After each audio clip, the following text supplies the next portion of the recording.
The other day, I made a video down here in the basement. It's the first time I recorded anything down here.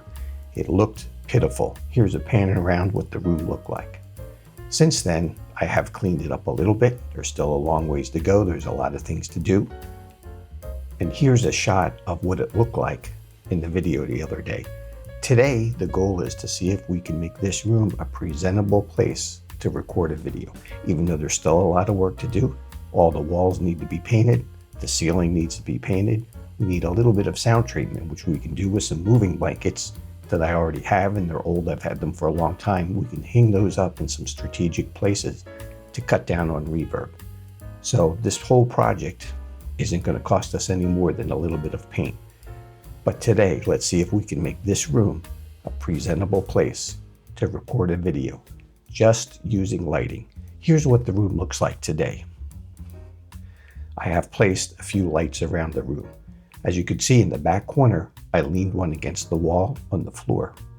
Then on my weight rack, I attached one using a small rig magic arm. These things are incredible. You can rig anything or attach anything to just about anything using those magic arms and clamps. This is just a very small one. And I put 2 clamp-on light mounts on my desk. I actually had to modify my desk a little bit to allow enough lip on the 2 ends for the clamps to work. And then I put a top bar across. I'll put links in the description to this stuff. There's also a piece of equipment very similar to this that's made by Newer, but that will only cover, I think, up to a 4-foot desk. It may not even quite reach 4 foot. This desk is over 5 feet, so this is a custom solution. In a video the other day, I used both lights aiming at the wall. Today, I'm just going to be using this one. I put a softbox on it, and what the softbox does is it has a diffusion sheet on there that spreads the light out. It makes it so there's no hot spots. And then the grid on the softbox makes it directional, so the light will be on me. It won't spill into the rest of the room. And that's going to be key to keeping my face exposed properly, and also so that there's no spill going into the rest of the room, because we're going to have to keep the rest of the room dark in order to hide the ugly walls and the ugly colors. Okay, so we're going to start by turning all the lights off. So right now I'm sitting in about pitch black. I'm going to turn on the main light. It's called a key light.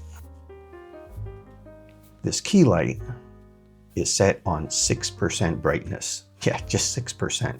So that's lighting up my face. Now, if I want to, I can turn the light on the other side, which is a fill light.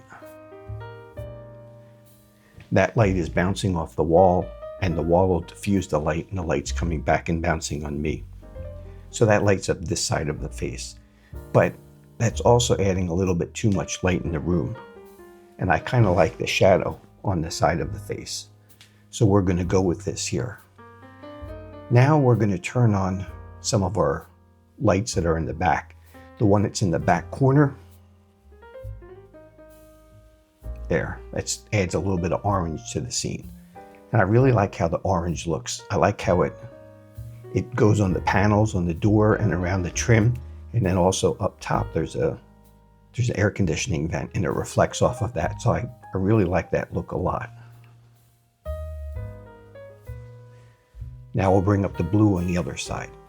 So the camera's shooting, and the corner of the room is straight in back of me. And then you have the blue on the one side and the orange on the other side. And the room is dark enough that you don't notice how ugly it is. And the colors now in the dark room highlight different things and just add some interest to the scene. So this is a start. This looks pretty good. But the problem is I don't stand out enough from the background. So there's one more light that we're going to add. This is called a rim light, or sometimes it's referred to as a hair light. It's going to shine down and hit the top of my head and my shoulders, and that's going to kind of make a halo effect and make me stand out from the background. This is without the rim light. This is with the rim light. This is without the rim light. This is with the rim light. So as you can see the light up here, and this is a really dark shirt, so you don't see as much of my shoulders as earlier when I had a lighter shirt on. So this rim light helps me pop off the background, and adds a three-dimensional look to the image that wasn't there before. Before, without it, it looked very flat. So with just a few simple lights, we're talking here $200, you can transform a scene to look like this. With just a little bit of basic knowledge and a minimal investment, you can make a big difference in the way your room looks. Now, this place here, like I said, is a disaster area. It is not an ideal place to record. So you may say the same thing. I don't have a place to record. Well, you don't have to have an actual place. You can, with a little creativity, use a space that you already have and get it to look halfway decent, at least so that you can make some videos. There's still a lot more work that needs to be done in this room, and I'll keep making videos as the work progresses, and you'll see the transformation of this room into a dual purpose. It's actually going to be a tri-purpose room. It'll have my computer and sound system, my weightlifting equipment, and also function as a recording studio. That's going to be it for this one. We'll keep you informed of further progress on the room.